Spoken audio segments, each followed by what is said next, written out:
বন্ধুরা, আমি পূজা চলে এসেছি পূজা লাইফস্টাইলে আবার একটা নতুন শর্ট ভিডিও নিয়ে তোমাদের সামনে। এটা হচ্ছে শনিবার দিনের ভিডিও।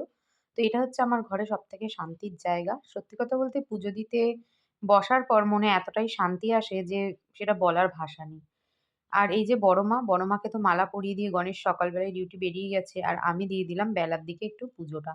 পুজো দেওয়ার পর মনে যেন সত্যি একটা আলাদা শান্তি আসে আর মনে হয় বেশ অনেকক্ষণ ধরে ঠাকুরকে সাজিয়ে গুছিয়ে পুজোটা দিই। পুজো দেওয়ার সময় কিন্তু তাড়াহুড়ো করলে সত্যি ভালো লাগে না। তবে যখন খুব কাজের তাড়া থাকে তখন আর কিছু করার থাকে না।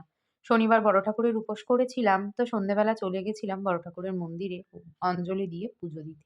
আর এখানে এসে দেখলাম এই কাকিমা কিন্তু সমস্ত কিছুই গোছাচ্ছে।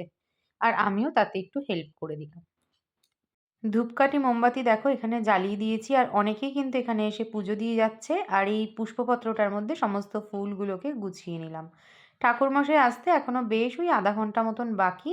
তো ঠিক আছে, আমিও হাতে হাতে একটু করে নিলাম। আর সাথে আজকে এসেছে কিন্তু মনা। মনার যেহেতু আজকে কম্পিউটার ক্লাস ছিল, ওকে ভেবেছিলাম আনতে পারবো না, কিন্তু ও আমার সাথে আসবে বলে বলছে আমি কম্পিউটার ক্লাস যাব না। আমিও আর জোর করলাম না, কারণ না হলে আমাকে একা আসতে হতো। বোন তো সন্ধ্যাবেলা ডিউটি থেকে কখন ফিরবে তার ঠিক নেই, কারণ এখন শীতকাল, সন্ধেটাও তাড়াতাড়ি।